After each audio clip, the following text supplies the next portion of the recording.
Inflation bounces back, unemployment rate goes down. Australian economy is very strong on paper. However, is that true? According to data released by the Bureau of Statistics, the CPI in December 2025 rose from 3.4% in November to 3.8%. What worries the central bank even more is that the trimmed mean inflation, which reflects underlying future inflation, has also climbed to 3.3%, exceeding previous expectations. So what exactly has become more expensive? Let's look at this table. What stands out as the biggest contributor? Housing costs have risen by 5.5% and education costs have increased by 5.4%. Among these, the inflation caused by housing is the main reason why people are generally feeling worse off. Although high interest rates help suppress housing prices, Australia is currently facing a housing crisis caused by an imbalance between supply and demand. Rent prices have been rising for years, outpacing the CPI, and the costs of construction and labor materials remain high, making it difficult to build new homes. There's also a minor point here. By the end of 2025, the government's energy subsidies will end, which will also cause the annual CPI to rise by 0.5%. But interestingly, inflation in the services sector has also reached 4.1%. This data actually reflects that there is domestic consumer demand, and that businesses are able to pass on the rising labor costs to consumers, especially in essential areas like healthcare and transportation. Speaking of which, let's talk about the labor market.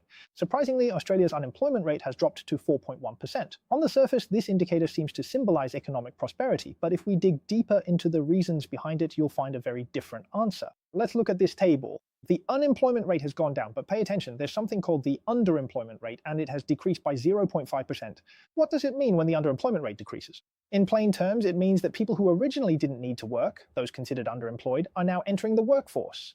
This is also reflected in commercial bank data. The total number of work hours per month has risen from 1.993 billion hours to 2.001 billion hours, a historic high.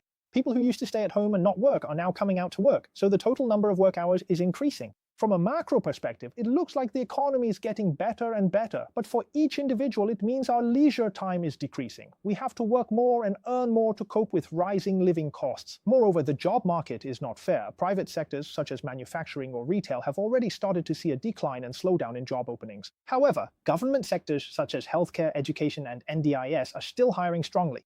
NDIS, the #1 cancer in Australia, we'll talk more about it another time if we get the chance. Although the unemployment rate appears to be declining in the big data, it's actually ordinary workers who are losing their jobs while public servants remain unscathed. So while the data looks good but people feel worse off, the biggest reason is the lag in real wage growth. We can see that by the end of 2025, nominal wages have increased by 3.4%, but inflation is at 3.8%. That means your wage growth has lagged behind the rise in prices for things like fruits and vegetables by 0.4%. You have more money, but each bill is worth less. The second point is that per capita GDP is declining. While it looks like GDP is rising, in the third and fourth quarters of 2025, Australia's GDP is indeed growing, and the annual estimate is about 2.1%, but the population growth for the whole year is 1.5%. This means that per capita GDP is most likely flat or even experiencing negative growth. The specific data hasn't been released yet, but the general conclusion is certain: the cake is getting bigger, but the share each person gets is shrinking. The third point, which is also very important, is the polarization of loan pressure. Australian households are divided into two completely different groups. About 50% own their homes outright without any loans, while a large portion are burdened with heavy mortgages. The older generation without mortgages not only benefited from the rise in property values during the inflationary period, but also enjoy higher interest income from bank savings due to the high interest rates. So without the pressure of mortgage repayments, it is this group that is supporting Australia's consumption and also sustaining inflation in the service sector.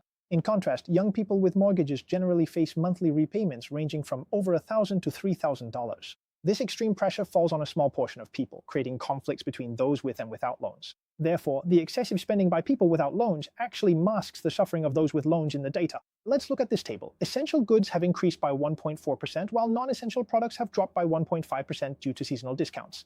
So now, people are spending just to survive, not to enjoy life. To sum up, this situation where the data looks positive but people feel worse precisely highlights the fundamental contradiction in the Australian economy. There is no real breakthrough in productivity. Because productivity cannot fundamentally improve, Australian society is forced to make painful trade-offs between high inflation and a sense of tightening. So from an economic perspective, monetary policy can no longer save Australia. Fiscal policy is absolutely necessary. That's getting a bit off topic. So, for those of you living in Australia, do you feel things are getting better or worse? Leave a comment and let me know. I'm Mr. Ye, an actuary and your real estate advisor in Melbourne.